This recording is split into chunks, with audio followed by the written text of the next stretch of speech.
Assalamualaikum warahmatullahi wabarakatuh. Halo teman-teman semua, gimana nih kabarnya hari ini? Semoga selalu sehat ya. Oke, perkenalkan nama saya Melania Agustina dan saya tidak sendirian, saya bersama teman saya yang bernama Eli Susilawati dan Sarah Febriani.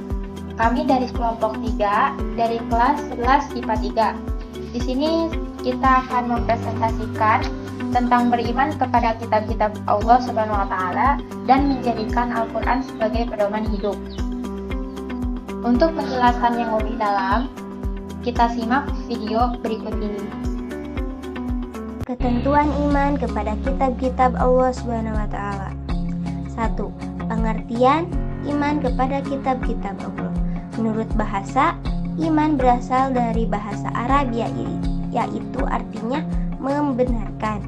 Sedangkan menurut istilah, iman adalah membenarkan dengan hati, diucapkan dengan lisan, dan diamalkan perbuatan amal. Seluruh ajaran dan perintah Allah Subhanahu wa Ta'ala dalam kehidupan sehari-hari.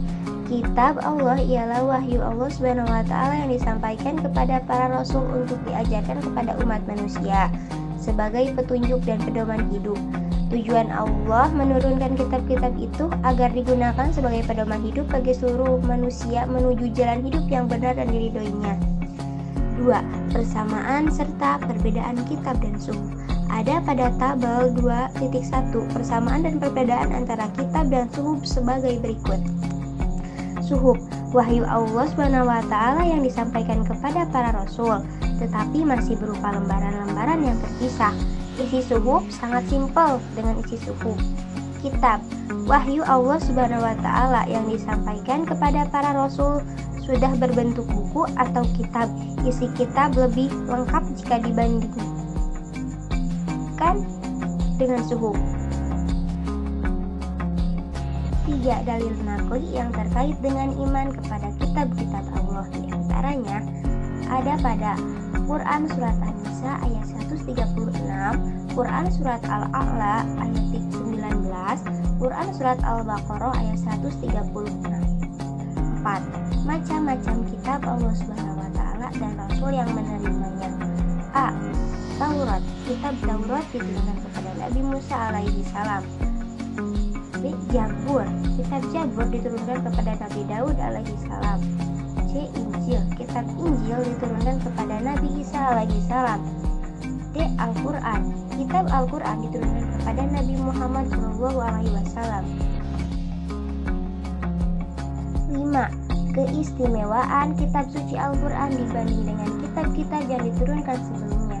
Beberapa keistimewaan kitab suci Al-Quran dibanding dengan kitab-kitab yang diturunkan sebelumnya diantaranya: Al-Quran sebagai kitab suci yang terakhir dan terjamin keasliannya. Al-Quran sebagai kitab suci yang terakhir selalu dijaga kemurnian dan keasliannya oleh Allah Subhanahu wa Ta'ala sampai akhir zaman. Hal tersebut dijelaskan dalam Quran Surat Al-Hijr ayat 9. B. Al-Quran memiliki isi kandungan yang paling lengkap dan sempurna. Isi Al-Quran mencakup segala aspek kehidupan manusia. C. Al-Quran tidak dapat ditiru dan dimasuki oleh ide-ide manusia yang ingin menyimpangkannya, karena Allah Subhanahu wa Ta'ala yang selalu memeliharanya. D. Al-Quran isinya sesuai dengan perkembangan zaman, berlaku sepanjang masa dan untuk seluruh umat manusia. E. Membaca dan mempelajari isi Al-Quran adalah ibadah. Masih banyak keistimewaan Al-Quran dibanding dengan kitab-kitab sebelumnya. 6. Manfaat membaca, mempelajari, dan menggali isi kandungan ilmu pengetahuan yang ada dalam Al-Quran. A. Menghilangkan kegelisahan batin, bahkan penyakit jiwa yang erat kaitannya dengan penyakit jasmani. B. Meningkatkan kewaspadaan diri untuk selalu menjalankan segala perintahnya dan meninggalkan segala larangannya. C. Meningkatkan kesadaran bahwa apa yang diperbuat di atas dunia ini akan dipertanggungjawabkan di akhirat kelak. 7. Fungsi beriman kepada kitab-kitab Allah Subhanahu wa Ta'ala. A. Mempertebal keimanan kepada Allah Subhanahu wa Ta'ala. B. memperkuat keyakinan seseorang kepada tugas Nabi Muhammad SAW. C. Menambah ilmu pengetahuan. D. Menanamkan sikap toleransi terhadap agama lain. B. Tanda penghayatan iman kepada kitab-kitab Allah. 1. Hikmah diturunkannya kitab suci Al-Quran. A. Menjadikan hidup manusia aman, tentram, damai, sejahtera dan selamat dunia akhirat serta mendapat ridho Allah dalam menjalani kehidupan. B. Mencegah dan mengatasi perselisihan di antara sesama manusia yang disebabkan perselisihan pendapat. C. Sebagai petunjuk dan rahmat bagi orang-orang yang beriman dan bertakwa. Quran Surat Al-Baqarah ayat 1-3. D. Membenarkan kitab-kitab suci sebelumnya. Quran Surat Al-Imran ayat 3. E. Menginformasikan bahwa setiap umat pada Nabi dan Rasul terdahulu mempunyai syariat atau aturan serta jalan masing-masing dalam menyembah Allah.